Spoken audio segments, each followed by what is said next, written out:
All right, so I don't know how you felt this morning when you got up, but when I got up and walked outside to walk the dogs, to feed the horses, to put out the hay, first thing in my mind, well, first thing out of my mouth, okay, not the first thing came out of my mouth. Can you repeat that? One of the first things out of my mouth was, I wish it wasn't so stinking cold. I mean, we're not just talking cold, the wind is blowing, it's bitter outside, and I'm thinking, I really hate winter. In fact, I wish it was summer again. And then I thought, 2 months ago, when it was 100 degrees, same comments were coming out of my mouth. I hate summer. I wish fall or winter would get here. I see heads nodding. You probably felt that way. And I think I do that a lot in my life. Maybe this sounds like you. I wish I had a better job. I wish my wife wouldn't nag me all the time. I wish I had a better car. I wish my kids would just listen when I asked them to do something and everything didn't turn out to be a fight. I wish I had more money. I wish I had better food in my refrigerator. I wish people would just leave me alone. I wish.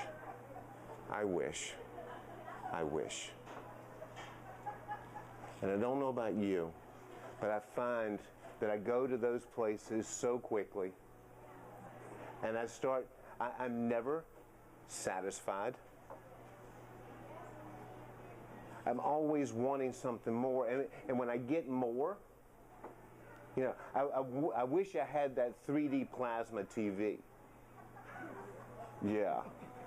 And I'll find myself looking on the internet and looking at all these pictures, and I was in Atlanta over the weekend, and Panasonic had this huge display in the mall of the 3D TVs, and I'm sitting there in the middle of this, 4 and 5 rows deep of different viewpoints of the 3D TVs, and I found myself saying, I wish I had that. I don't know about you, but my life has been nothing but that. I find that with my relationship with God. I wish I had a closer relationship. I'm never satisfied. In fact, if you've heard my prayer, if you've heard me pray, you would always hear me say, God, I want more. I'm never satisfied with where I am. I'm never satisfied with what He's done. I'm always wishing and wanting something else or something more.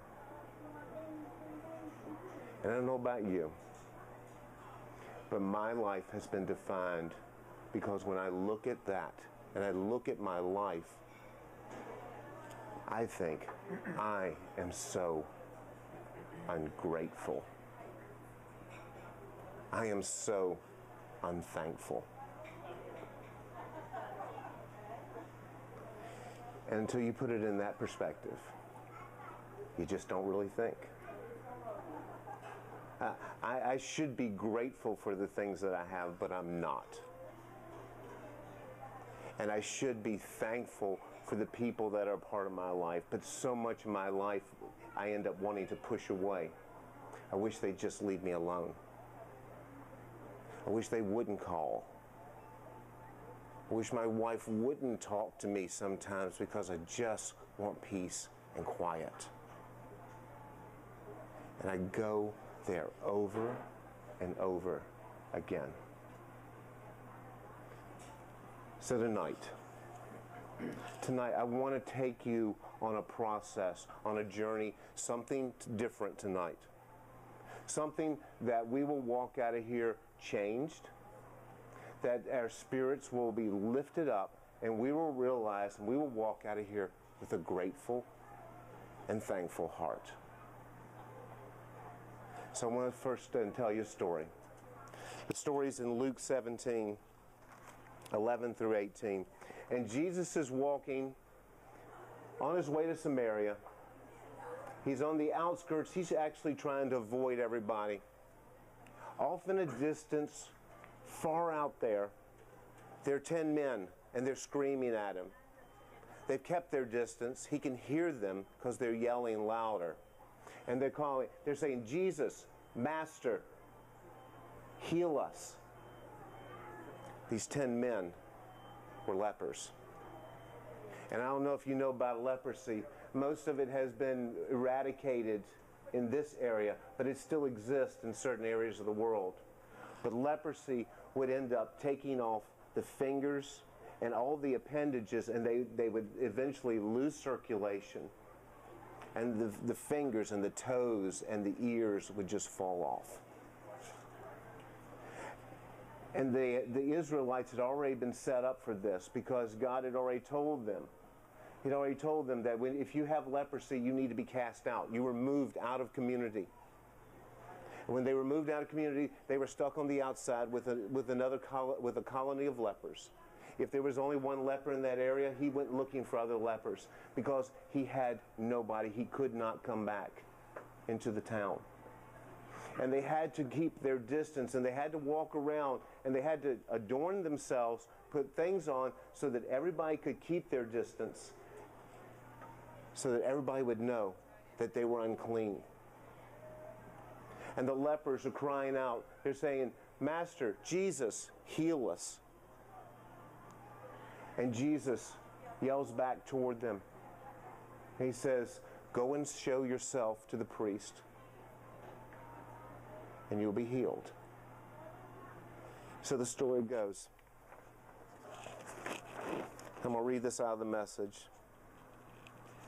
He said, they went, and while still on their way, became clean. One of them, when he realized that he was healed, turned around and came back, shouting his gratitude and glorifying God. He kneeled at Jesus' feet, so grateful. He couldn't thank him enough. And he was a Samaritan. And Jesus said, were not 10 healed? Where are the 9? Can none be found to come back and give glory to God except this outsider? And I thought about that.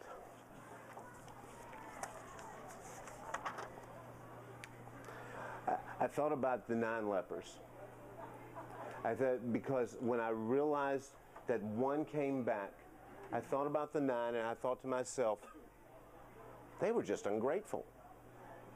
You would think that these men who had been given their life back, they had been cleansed, they could go home to their families, they could go back to their jobs, they could do all of these things.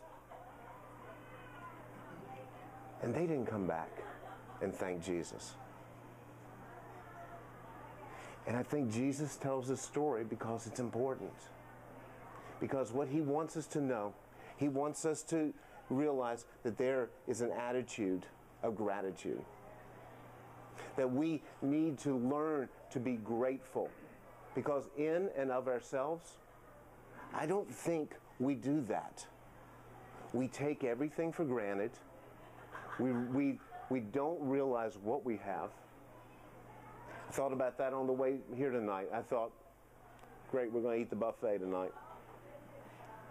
Same food every week. And there I was again. I was ungrateful. I drive in the parking lot and I smell the steak and I'm thinking, I'd like a steak tonight. And I walk in and Hank says, we're having chopped sirloin. And I again was ungrateful for that.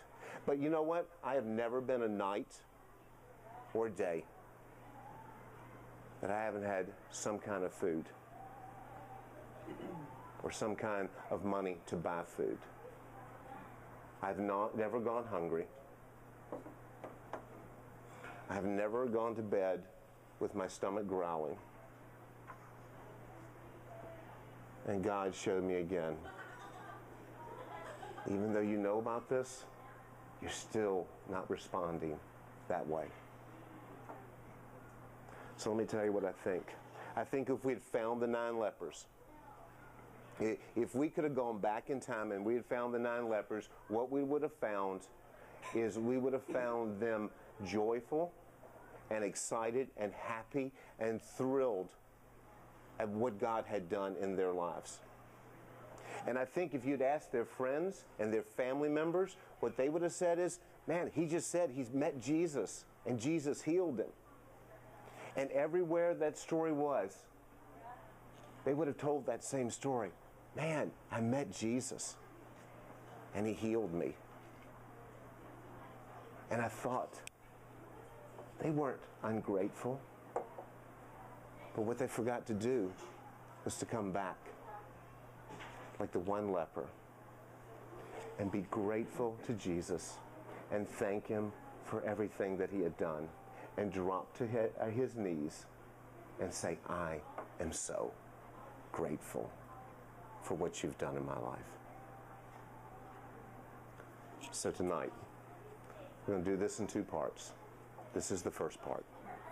Tonight, the balloons, the streamers are all to put you in a mood, all right, to change the focus of your mind, because we're going to come back at this on the back side, and we're going to do something very different tonight, because there is only one question for the tables. All right, one question. What are you grateful for?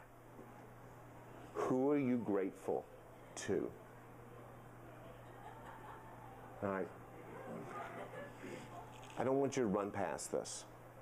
I don't want it to be superficial. Sometimes being grateful can be grateful for the hard things that have happened in our lives, that have opened our eyes to see what God has done in our life. Don't want you to just sit there and say, I'm just so grateful for my wife and my job and all that, and just keep it very, very surface. That doesn't work here. You know that. All right. Look deep. What are you grateful for? Who are you grateful to? I can tell you, you guys have no idea how grateful I am for you. For you guys to be a part of my life, of our lives, as we've done this and as God has changed us. I'm so grateful for that. But I don't tell you that. See, what Jesus was trying to teach us was to bring it full circle.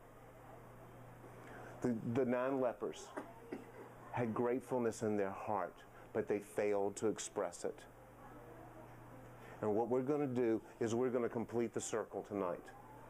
We're going to start at the tables, we're going to talk about it.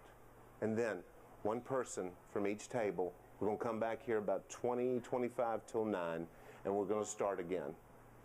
And one person from each table is going to come up here, and you're going to introduce yourself, and you're going to say what the gratitude looks like in your life, what you're grateful for, what God has done, why things are going to be different.